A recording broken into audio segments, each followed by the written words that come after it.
ਗੱਲਾਂ ਤੁਹਾਡੇ ਵਾਸਤੇ ਲੈ ਕੇ ਆਈ ਦੀਆਂ ਨੇ, ਸ਼ਹਿਰੋ ਸ਼ਾਇਰੀ ਵੀ ਤੁਹਾਨੂੰ ਸੁਣਾਈ ਦੀ ਏ। ਸਾਰੋ ਰਾਂਦਾ ਮੇਰੇ ਨਾਲ ਹਮੇਸ਼ਾ ਤੋਂ ਗਿਲਾ ਰਹਿੰਦਾ ਹੈ ਕਿ ਮੈਨੂੰ ਟਾਈਮ ਨਹੀਂ ਦਿੰਦਾ, ਮੇਰੀਆਂ ਗੱਲਾਂ ਪੂਰੀਆਂ ਸੁਣਦਾ ਨਹੀਂ। ਅੱਜ ਇਹਨਾਂ ਕੋਲੋਂ ਗੱਲਾਂ ਸੁਣਨੀਆਂ ਨੇ, ਮੇਰਾ ਕੋਈ ਸਵਾਲ ਨਹੀਂ ਜੇ, ਬਿਲਾ ਉਨਵਾਨ ਜੇ। ਇਹਨਾਂ ਕੋਲੋਂ ਜਨਾਬ ਹੁਣ ਮੈਂ ਕੁਛ ਨਹੀਂ ਪੁੱਛਣਾ, ਆਪੇ ਹੀ ਦੱਸਣ। ਸਰ ਜੀ ਤੁਹਾਡੇ ਕੋਲ ਖੁੱਲ੍ਹਾ ਟਾਈਮ ਜੇ, ਜਿੰਨੀਆਂ ਮਰਜ਼ੀ ਗੱਲਾਂ ਕਰੋ। ਮੈਂ ਨਹੀਂ ਤੁਹਾਨੂੰ ਕਹਿੰਦਾ ਕਿ ਚੁੱਪ ਹੋ ਜਾਓ। ਮਿਹਰਬਾਨੀ ਯਾਰ, ਮੈਂ ਜ਼ਿਆਦਾ ਟਾਈਮ ਹੀ ਨਹੀਂ ਲੈਣਾ।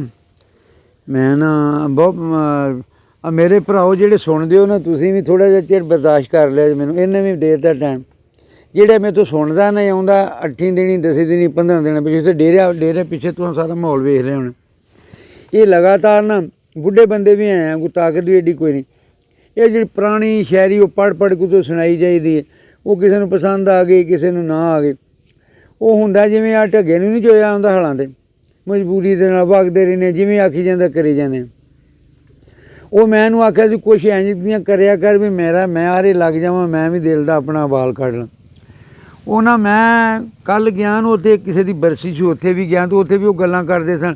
YouTube 'ਤੇ ਆ ਗਿਆ ਕਈ, ਤਾਂ ਮਗਰੋਂ ਇਹ ਪੁੱਛਦੇ ਨੇ ਵੀ ਕਿੰਨੇ ਕੁ ਨੋਟ ਕਮਾਉਣ ਡਿਆ। ਮੈਂ ਉਹਨਾਂ ਨੂੰ ਮੈਂ ਸਮਝਾਉਣਾ ਵੀ ਆਹ ਸ਼ੌਕਤ ਮੇਰਾ ਖਿਆਲ ਹੈ ਮੇਰਾ ਸ਼ਿਗਰੇ 'ਤੇ ਝੂਠ ਨਹੀਂ ਬੋਲਦਾ, ਨਾ ਮੈਂ ਕਦੀ ਬੋਲਿਆ।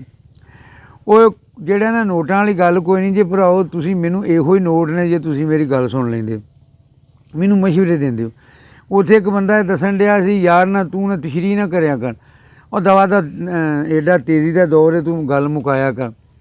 ਮੈਂ ਕਿਹਾ ਠੀਕ ਹੈ। ਉਹ ਫੈਸਲੇ ਦੱਸਣ ਡਿਆ ਸੀ। ਹੁਣ ਕਿਸੇ ਹੋਰ ਕੋਲ ਚਲੇ ਜਾਏ ਨਾ, ਇਹ ਸ਼ੌਕਤ ਦੱਸਦਾ ਵੀ ਇੱਕ ਬੰਦਾ ਇਹ ਆਂਦਾ ਵੀ ਇਹ ਕਿਹੜੇ ਭੈੜੇ ਕੰਮ ਨੂੰ ਲੱਗ ਗਿਆ, ਕੋਈ ਤਬਲੀਗ ਕਰੇ। ਤਬਲੀਗ ਦੇ ਮੈਂ 30 ਸਾਲ ਕੀਤੀ ਹੈ ਸਕੂਲਾਂ ਦੇ ਵਿੱਚ। ਆਖਿਆ ਝੂਠ ਨਾ ਬੋਲੋ ਸ਼ਾਗਿਰਦਾਂ ਆਪਣੇ ਸ਼ਾਗਿਰਦਾਂ ਨੂੰ ਆਖਿਆ ਨਕਲ ਨਾ ਲਾਓ। 30 ਸਾਲਾਂ ਦੇ ਵਿੱਚ ਮੈਂ ਨਕਲ ਤੋਂ ਨਹੀਂ ਹਟਾ ਸਕਿਆ। ਇੱਕ ਬੰਦਾ ਸੀ ਮੇਰਾ ਕੁਰਾਨ ਦਾ ਹਾਫਿਜ਼ ਵੀ ਹੈ ਅਤੇ ਕਾਰੀ ਵੀ ਹੈ, ਨਾਤ ਖਾਂ ਵੀ ਹੈ, ਨੇਕ ਵੀ ਹੈ, ਆਪ ਵੀ ਉਸਤਾਦ ਲੱਗ ਗਿਆ। ਉਹਦੇ 'ਤੇ ਮੈਨੂੰ ਕੋਈ ਉਮੀਦ ਹੈ ਸੀ ਵੀ ਉਹ ਨਕਲ ਨੂਕਲ ਉਹਨੇ ਨਹੀਂ ਲਾਈ ਹੋਣੀ। ਅਤੇ ਅਖੀਰ 'ਚ ਉਹਨੇ ਵੀ ਦੱਸ ਦਿੱਤਾ ਵੀ ਕਿਸੇ ਬੂਟੀ ਰੋਸ਼ਨਦਾਨ ਜੋ ਸੁੱਟੀ ਤੇ ਮੈਂ ਉਹ ਵੀ ਲਾ ਲਈ। ਲੈ ਹੁਣ ਉਹਨੇ ਵੀ ਵਿੱਚ ਨਾ ਉਹ ਰੋਜ਼ਾ ਮਾੜਾ ਜਿਹਾ ਤੋੜ ਲਿਆ। ਮੈਂ ਬੂਟੀ ਤੋਂ ਨਹੀਂ ਹਟਾ ਸਕਿਆ। ਉਹ ਜਿਹੜਾ ਮੈਨੂੰ ਆਂਦਾ ਨਾ ਦੱਸਿਆ ਕਰ, ਬਸ ਇਹ ਆਵੇ ਵੀ ਅਸੀਂ ਉਹ ਅੱਗ ਦੇ ਉੱਤੇ ਪਾਣੀ 'ਤੇ ਛੱਡਣ ਜੋਗੇ ਹਾਂ। ਸਾਰੀ ਉਮਰ ਇਹੋ ਜਿਹੀਆਂ ਗੱਲਾਂ ਦੱਸੀਆਂ। ਫਿਰ ਵਿੱਚੋਂ ਤਨਕੀਦ ਕਰਨ ਵਾਲੇ ਆ ਜਾਂਦੇ ਨੇ, ਮੇਰੇ ਉਹ ਬੇਲੀ ਨੇ, ਉਹ ਤੂੰ ਜ਼ਰਾ ਮੱਠਾ ਪੜ੍ਹਿਆ ਕਰ, ਕੋਈ ਆਂਦਾ ਤੇਜ਼ ਪੜ੍ਹਿਆ ਕਰ, ਕੋਈ ਆਂਦਾ ਛੇਤੀ ਮੁਕਾ। ਜਿਹਨੂੰ ਜਿਹੜਾ ਕੰਮ ਨਹੀਂ ਆਉਂਦਾ ਉਹਦਾ ਉਹ ਉਸਤਾਦ ਲੱਗ ਜਾਂਦੇ ਨੇ ਤੁੱਕੇ, ਇੱਥੇ ਉੱਗ ਜਾਂਦੇ ਨੇ ਤੀਰ। ਇਹਨੇ ਹੁਣ ਮੈਨੂੰ ਟਾਈਮ ਦਿੱਤਾ ਵੀ ਤੂੰ ਇਹਨਾਂ ਨਾਲ ਗੱਲਾਂ ਕਰ ਲੈ। ਮੈਂ ਸਿਰਫ ਮੇਰੀਆਂ ਗੱਲਾਂ, ਇਹਨੇ ਵੀ ਮੇਰੀਆਂ ਗੱਲਾਂ ਬਰਦਾਸ਼ਤ ਕਰ ਲਿਆ ਕਰੋ। ਅਤੇ ਕਰਦਾ ਕੋਈ ਨਹੀਂ ਜੇ, ਜਿਹਨੂੰ ਕਰੀਏ ਨਾ ਸੱਚੀ ਗੱਲ ਉਹ ਤਾਂ ਅੱਗੋਂ ਮਾਰਨ ਪੈਂਦਾ ਜੇ। ਅਤੇ ਮੇਰੀ ਖਿਆਲ ਹੈ ਅੱਜ ਇੰਨੀਆਂ ਕੀ ਕਰ ਲਈਏ, ਇਹਨੇ ਦੜ ਵੱਟ ਲਈਏ, ਇਹ ਅੱਗੋਂ ਸਵਾਲ ਕੋਈ ਨਹੀਂ ਕਰਦਾ। ਅਤੇ ਮੈਂ ਜੇ ਹੁਣ ਕੋਈ ਛੇੜ ਬੈਠਾ ਕਿਸੇ ਕੋਈ ਵੱਖਰੀ ਗੱਲ, ਉਹ ਹੋ ਜਾਣੀ ਲੰਮੀ।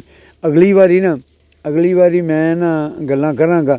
ਹੁਣ ਇਹਦੀ ਮਿਹਰਬਾਨੀ ਇਹ ਕੋਈ 5-4 ਮਿੰਟ ਇਹਨੇ ਮੈਨੂੰ ਦੇ ਦਿੱਤੇ ਨੇ। ਅਤੇ ਮੈਂ ਨਾ ਹੁਣ ਹੈ ਵੀ ਥੱਕਾਂ। ਦੇਤਾ ਉਦੋਂ ਸੂ ਵੀ ਜਦੋਂ ਮੇਰੇ ਨਾ ਇਹ ਪਿੰਜਰ ਮੇਰੇ ਹਿੱਲ ਗਏ ਨੇ ਸੁਣਾ ਕੇ। ਮੈਨੂੰ ਇਹ 2-3 ਘੰਟਿਆਂ ਤੋਂ ਜਿਹੜੀਆਂ ਨਾ ਨਜ਼ਮਾਂ ਮੇਰੀਆਂ ਭਰਨ ਡਿਆ। ਅਤੇ ਮੈਂ ਅਗਲੀ ਵਾਰੀ ਨਾ ਇਨਸ਼ਾ ਅੱਲਾ ਉਹ ਗੱਲਾਂ ਤੁਹਾਡੇ ਨਾਲ ਫਿਰ ਬੜਾ ਕਰਾਂਗਾ। ਆਪਣੇ ਖਿਆਲਾਂ ਸਾਂਝੇ ਅਤੇ ਉਹਨਾਂ ਸਾਰਿਆਂ ਬੇਲੀਆਂ ਦਾ ਜਿਹੜੇ ਜਿੱਥੇ ਵੀ ਰਹਿੰਦੇ ਨੇ, ਜਿਹੜੇ ਕੋਈ ਗੱਲ ਕਿਸੇ ਨੂੰ ਸਮਝ ਆ ਜਾਂਦੀ ਹੈ ਅਤੇ ਸੁਣ ਲੈਂਦੇ ਨੇ।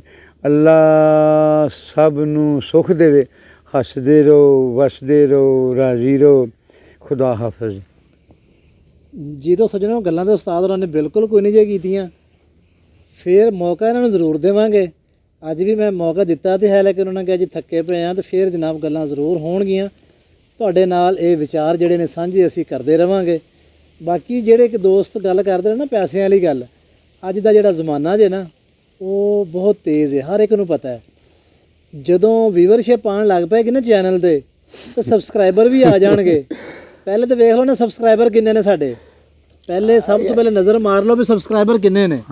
ਉਸ ਤੋਂ ਬਾਅਦ ਵੀਡੀਓ 'ਤੇ ਡੇਲੀ ਬੇਸ 'ਤੇ ਜਿਹੜੇ ਮੇਰੇ ਸਵਾਲ ਕਰਦੇ ਜੇ ਨਾ, ਆਹ ਸੁਣ ਲਓ ਸਵਾਲ ਮੇਰੇ ਨਾ, ਉਹ ਪਤਾ ਜੀ ਉਹ ਇਸਤਲਾਹਾਂ ਦਾ ਕੀ ਕਰਦੇ ਨੇ, ਪੈਸਿਆਂ ਦਾ ਸਾਨੂੰ ਕਰ ਦਿੱਤੀ ਹੈ ਜਨਾਬ। ਆਹੋ ਸਾਨੂੰ ਪੈਸਿਆਂ ਦਾ ਵੀ ਕੋਈ ਨਹੀਂ ਜੇ ਕੋਈ ਜਨਾਬ ਆ ਜਾਏਗੀ ਨਾ, ਤੁਹਾਨੂੰ ਪਤਾ ਲੱਗ ਜਾਏਗਾ, ਤੁਹਾਨੂੰ ਖੁਦ ਹੀ ਪਤਾ ਲੱਗ ਜਾਏਗਾ, ਉਹਦਾ ਜਵਾਬ ਤੁਹਾਨੂੰ ਮਿਲ ਜਾਏਗਾ ਉਸ ਵੀਵਰਸ਼ਿਪ ਤੇ ਸਬਸਕ੍ਰਾਈਬਰ 'ਤੇ।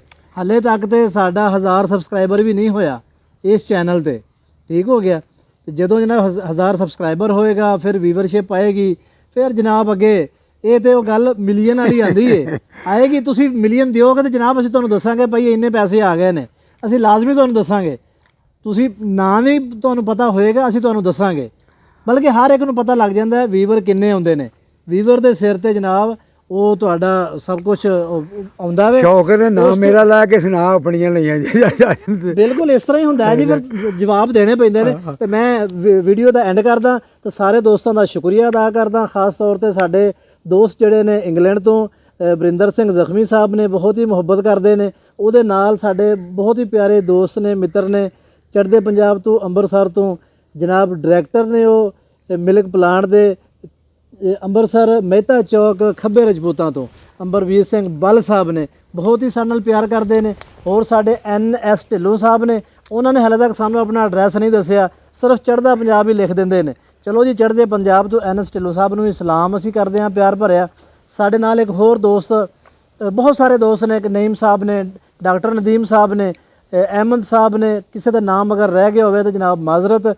ਤੇ ਅੱਜ ਕੱਲ੍ਹ ਨਵੇਂ ਇਹਦੇ ਨਾਲ ਹੋਰ ਮੈਂ ਦੱਸ ਜਾਵਾਂ ਕਿ ਕੁਝ ਸਾਡੇ ਨਾਲ ਬੀਬੀਆਂ ਭੈਣਾਂ ਸਾਡੀਆਂ ਮਾਵਾਂ ਜਿਹੜੀਆਂ ਨੇ ਉਹ ਵੀ ਸਾਡੀ ਵੀਡੀਓ ਵੇਖਦੀਆਂ ਨੇ, ਚੈਨਲ ਵੇਖਦੀਆਂ ਨੇ ਤੇ ਕਮੈਂਟ ਵੀ ਕਰਦੀਆਂ ਨੇ। ਸਾਡੇ ਨਾਲ ਇੱਕ ਉਜ਼ਮਾ ਵਿਲਾਗ ਦੇ ਨਾਮ ਤੋਂ ਇੱਕ ਸਾਡੀ ਸਿਸਟਰ ਦਾ ਚੈਨਲ ਹੈ, ਉਹ ਵੇਖ ਰਹੀ ਹੈ, ਕਮੈਂਟ ਕਰਦੀ ਹੈ। ਉਹ ਦੱਸਦੀਆਂ ਨੇ ਕਿ ਅੰਕਲ ਜੀ ਹੋਰਾਂ ਦੇ ਬਹੁਤ ਪਿਆਰੀਆਂ ਤੇ ਮਿੱਠੀਆਂ ਸੋਹਣੀਆਂ ਗੱਲਾਂ ਨੇ। ਤੇ ਤੁਹਾਡਾ ਸਾਰਿਆਂ ਦਾ ਜਨਾਬ ਅਸੀਂ ਫਿਰ ਵੀ ਸ਼ੁਕਰੀਆ ਅਦਾ ਕਰਦੇ ਹਾਂ। ਰੱਬ ਰਾਖਾ ਮੈਂ ਜੀ। ਇਹ ਗੱਲ ਮੈਂ ਫਿਰ ਜੀ ਅਖੀਰ ਤੇ ਦੱਸਦਾ ਜਾਵਾਂ, ਸ਼ੌਕਤ ਨੂੰ ਇਹ ਦੱਸ ਦਿਆ ਜੇ ਵੀ ਜਿਹੜੇ ਹੈ ਨਾ, ਜੇ ਕਿਸੇ ਨੂੰ ਸ਼ਾਇਰੀ ਦਾ ਸ਼ੌਕ ਹੋਏ ਨਾ ਉਹ ਪੁੱਛੇ ਨਾ ਤੇ ਅਸੀਂ ਇਹ ਜਿਹੜਾ ਹੁੰਦਾ ਨਾ ਵਜ਼ਨ ਰੱਖਣਾ ਉਹਦੇ ਵਿੱਚ ਨਾ ਉਹ ਦੱਸ ਦਿਆਂਗੇ। ਅਗਰ ਤੂੰ ਆਇੰਦਾ ਵਾਸਤੇ ਨਾ ਜਿਹੜੀ ਕੋਈ ਮੈਂ ਨਜ਼ਮ ਸੁਣਾਵਾਂਗਾ ਨਾ ਉਹਦਾ ਮੈਂ ਔਜ਼ਾਨ ਬਣਾ ਕੇ ਨਾ ਦੱਸਦਾ ਐਸ ਬਹਿਰ 'ਚ ਪੰਜਾਬੀ ਜੇ ਤਾਂ ਮਰਜ਼ੀ ਨਾਂ ਰੱਖ ਲਵੋ, ਉਹਦੀ ਮੈਂ ਤਕਦੀ ਉਹਨੂੰ ਸਾਦੇ ਨੇ ਉਹਦੇ ਹਿੱਸੇ ਬਣਾ ਕੇ ਦੱਸਾਂ ਕਰ। ਅੱਲਾ